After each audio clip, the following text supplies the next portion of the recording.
Alors, menu affichage, afficher grille. Affichage, afficher grille. Donc voilà la grille avec des lignes et des séparations. Alors, pour savoir à quoi ça correspond, on va aller dans Édition Préférences si vous êtes sur un PC ou Photoshop Préférences si vous êtes sur un Mac. Et alors vous avez Repères, grille et tranches.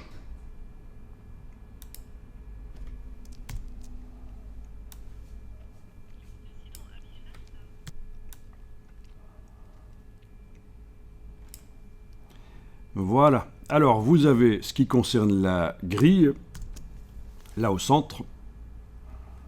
Pour ceux qui se poseraient la question, au passage, les tranches, c'est typiquement pour quand on fait du web. C'est pour découper les images en plusieurs petites zones pour pouvoir rendre interactives certaines zones d'une image. Si ça vous intéresse, j'ai des explications là-dessus que je peux vous fournir, mais voilà, parce que ça pourrait paraître bizarre, qu'est-ce que c'est une tranche ? Un repère, ça vous savez, on les a vus. Voilà. Mais alors voilà, on est à grille. Alors, c'est là qu'on voit qu'on est en grille de 2 cm de côté avec 4 subdivisions. Donc, chaque petit carré est un demi-centimètre, donc chaque petit carré est un demi-centimètre là. Puisque c'est 2 cm le grand carré. Mais ça n'a pas vraiment beaucoup de sens ici parce que généralement dans Photoshop, je vous l'ai dit, les dimensions en centimètres, on ne s'en occupe pas quand on est en phase de créativité. C'est quand on va finaliser le travail et qu'il doit être imprimé qu'on va commencer à se poser des questions sur les centimètres. C'est la bonne démarche à avoir. Libérez-vous du format final sur lequel vous allez devoir mettre l'image. Ne vous en occupez pas. Ce qui compte, c'est le nombre de pixels de l'image, la définition. Il faut travailler avec une image qui a une bonne définition. Qu'est-ce que c'est une bonne définition ? Si votre format final, c'est un poster format A2, vous avez intérêt à travailler sur des images avec beaucoup de milliers de pixels. Et jusqu'où est-ce qu'il faut aller dans... il ne faut surtout pas atteindre le stade où l'ordinateur devient lent et difficile à utiliser. Voilà. Voilà, il faut être avec le bon nombre de pixels à peu près. Donc ici, vous pourriez mettre pixels si vous voulez. À la place de centimètres, tapez éventuellement 1000, tapez 10, et là vous aurez des grands carrés de 1000 pixels de côté, et les subdivisions, ce sera 100 pixels de côté. Ok.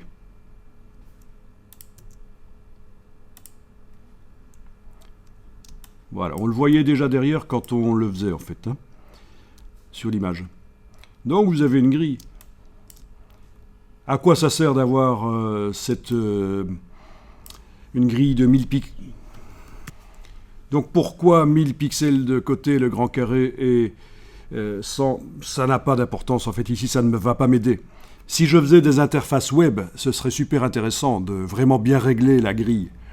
Oui, quand on fait des interfaces web, on fait des objets dont les mesures sont en pixels. Vous voyez, les boutons, les images, les zones d'image, etc. Mais là, non. C'est juste une grille qu'il me faut pour quand je vais faire l'exercice, que je fais ici. Donc, CTRL A sur le PC, commande A sur le Mac pour tout sélectionner. C'est menu sélection, tout sélectionner. CTRL T sur le PC ou commande T sur le Mac pour aller en transformation manuelle. C'est édition, transformation manuelle. La touche contrôle du PC ou commande du Mac quand je bouge les poignées à l'extérieur.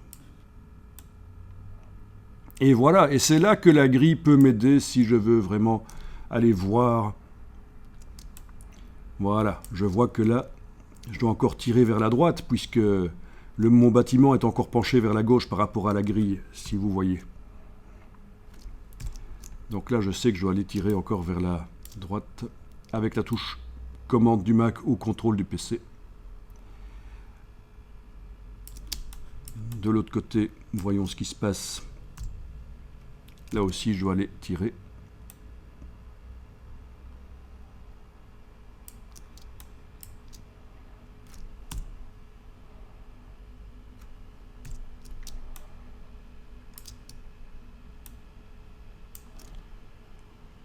Voilà, on va dire que c'est sans doute bon comme ça. C'est quand même pas mal corrigé. On peut valider. On peut enlever la grille de l'affichage en allant dans Affichage, Afficher et en décochant grille, mais on peut aussi décocher Extra. Comme ça, ça enlève de l'affichage tout ce qui est coché dans le menu Affichage affiché. Dans le menu Affichage affiché, on a la grille, on a différentes choses qui pourraient être cochées. Le fait de désactiver Extra enlève tout ça de l'affichage. Et le raccourci, c'est CTRL H sur le PC, commande H sur le Mac. H comme hide, caché. Vous voyez, si on essaye le raccourci clavier, commande H. Ah oui, là, il demande que voulez-vous faire? Et pourquoi utilisez-vous le raccourci commande H ou CTRL H sur le PC? Peut-être que sur le PC Windows, il ne va pas vous poser le message. Mais en tout cas, moi, sur le Mac ici, quand j'essaye d'utiliser le raccourci de affichage extra, donc le commande H, il ne sait pas ce que je veux faire. Est-ce que je fais ça, est-ce que je veux masquer Photoshop ou est-ce que je veux masquer les extras? Je vais lui dire je veux masquer les extras. À mon avis, c'est parce qu'il y a donc dans le système d'exploitation, le commande H sert à masquer une application. Voilà. Et donc du coup, maintenant, quand je l'utilise, ça marche, il ne pose plus la question. J'arrive à masquer la grille.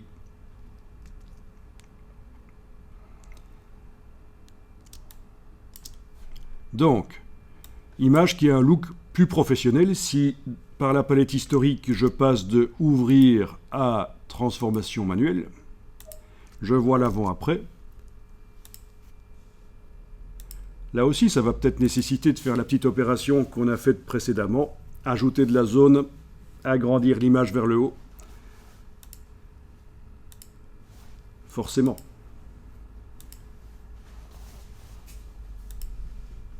Le bâtiment s'est un peu tassé. Alors, qu'est-ce qu'on veut donner comme impression? Voilà, ça, c'est vraiment une image de type publicitaire.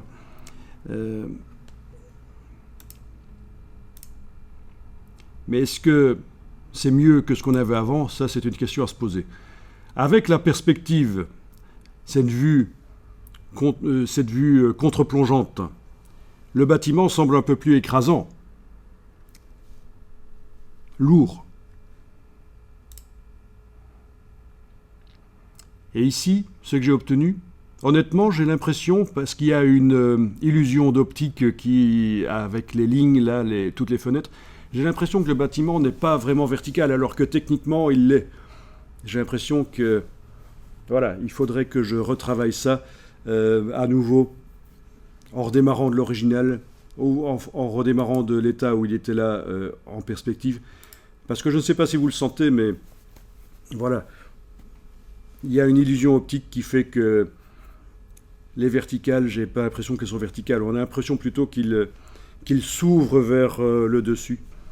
Mais enfin voilà, techniquement vous avez vu. Hein. Après il faut s'adapter et réfléchir et analyser ce qu'on a obtenu.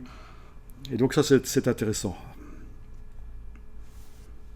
Bon, je vais enregistrer sous format Photoshop. Ah tiens, cette fois-ci, profil ICC n'est pas coché.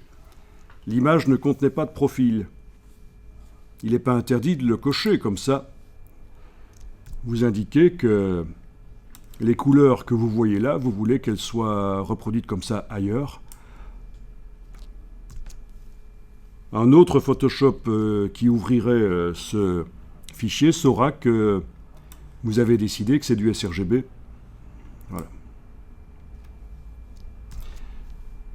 Je garde les explications simples ici pour ne pas vous embrouiller trop. Ok. Et alors là, je vais même indiquer que